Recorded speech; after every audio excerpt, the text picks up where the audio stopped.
Hello everybody.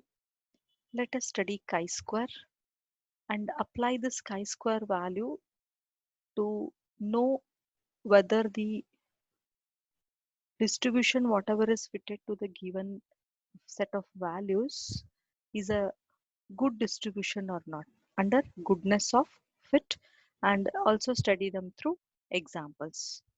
So first let us see what is chi-square. So generally we see that the results obtained in an experiment do not agree with the theoretical values. So the magnitude of this discrepancy between theory and experiment is given by chi-square.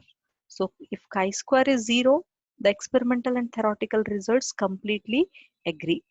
As this chi-square value goes on increasing, we say that there is a discrepancy between the observed and the theoretical frequencies. So there is a formula to calculate this chi-square now.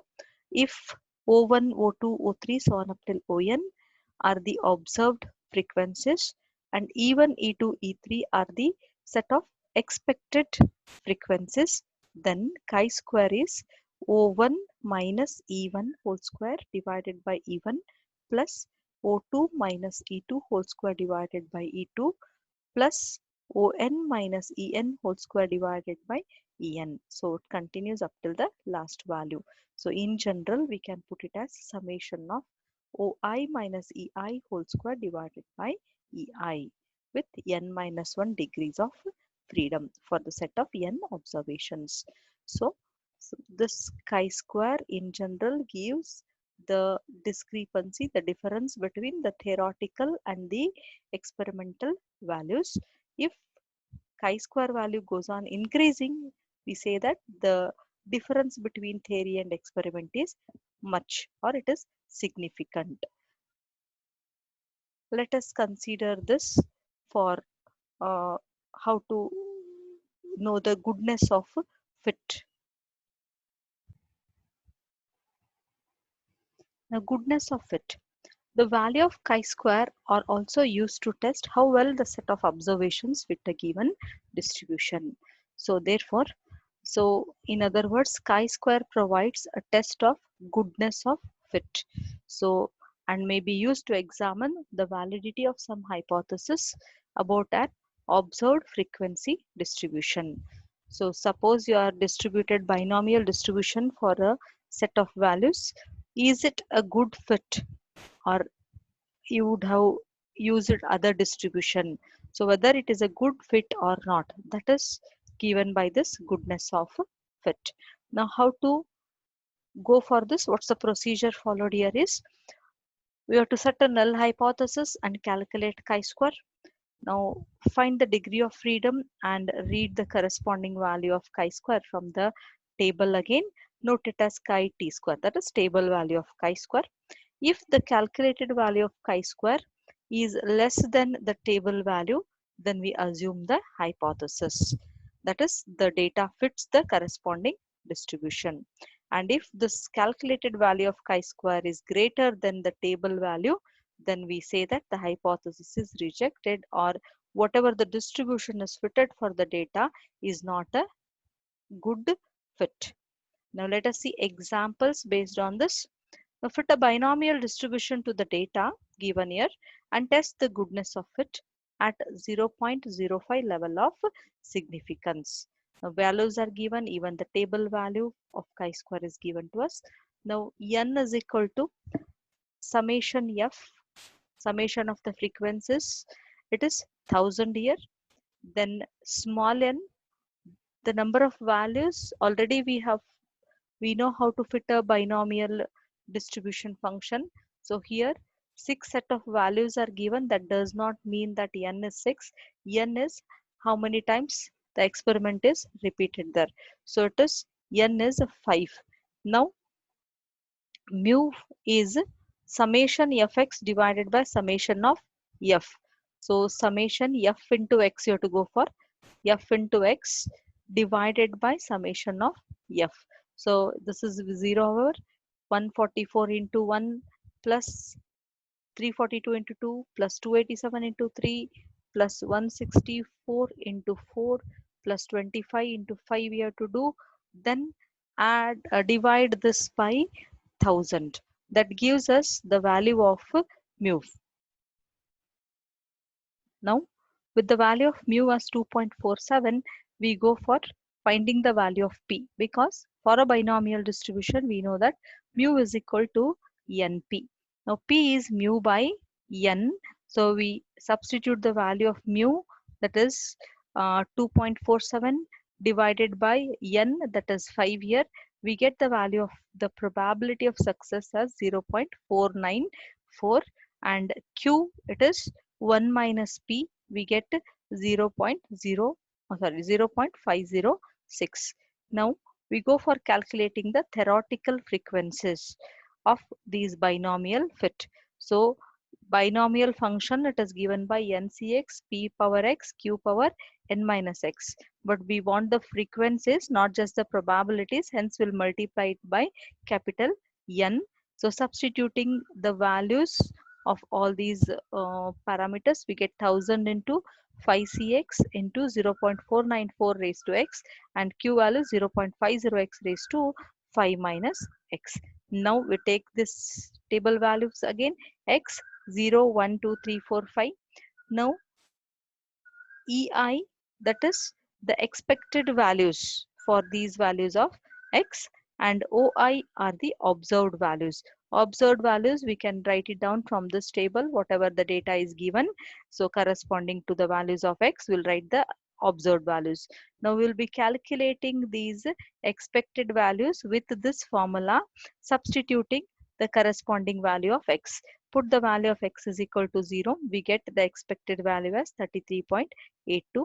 Then put x equal to 1, we get 161.68. Correspondingly, find all the values uh, for x equal to 0, 1, 2, 3, 4, and 5. Now we go for finding the chi-square value. Chi-square is given by OI minus EI whole square divided by EI, summation of all this. That is OI, that is we go for 38 minus 33.82, square the value, then divide it by 33.82. Don't take whole square, numerator square divided by E1 here. Now next value again, 144 minus 161.78, square of it divided by 161.68. So continue this, substitute all the values of your OI and EI, all the values from the table, and simplify this. See what value of chi-square we are going to get.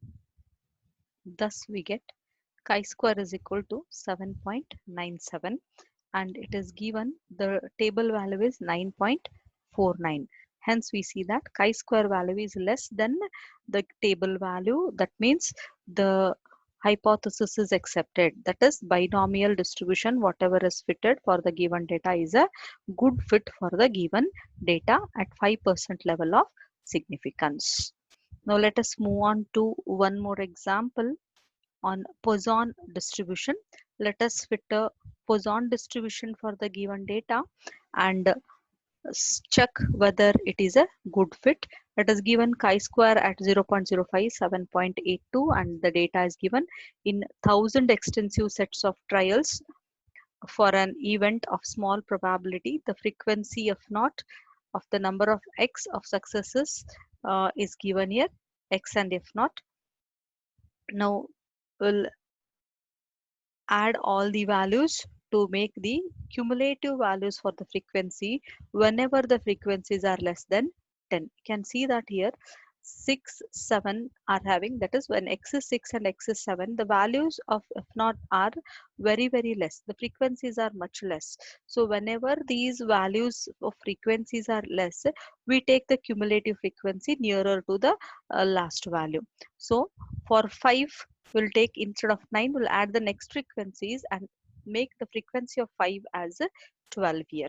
Okay. Now whenever frequencies are less than 10, we need to do this procedure. Now let us calculate the mean here. Mean summation fx divided by summation f, it is 1.198. Summation f into x, as we already discussed, f into x we have to go for and divide it by summation f, it will be 1000 here. Now because Poisson distribution mean is given by m, this implies our m value is 1.198. Now the frequencies we need for the Poisson distribution, it is given by n into e raised to minus m power x divided by x factorial. Substitute the value of capital N and m in this and go on substituting different values of x, not the minus, it is 3 just. So x is 0, will get the expected value of our frequency is 301.8. Put x equal to 1, we get 361.6. For x equal to 2, we get 216.6. For x equal to 3, we get 86.5. For 4, we get 25.9. And for 5, we get 6.2. These are the expected frequencies, theoretical frequencies. Now, what are the observed frequencies or the experimental frequencies? They are the given values whatever are given for our as our data. So note them down here. Now we go for chi-square value, which is given by summation of OI minus EI whole square divided by the corresponding EI value. Now take out all the values here. This value 301.8 minus 305, square of it divided by EI, that is 301.8, will get this value. Now similarly calculate it for all the values, then add them all. The chi-square value we get is 6.373, and which is less than again 7.82 the table value whatever is given to us. So this implies that the Poisson fit whatever we had done for the given data is a good fit for the data. Thus we take the conclusion that Poisson distribution is a good fit for the data.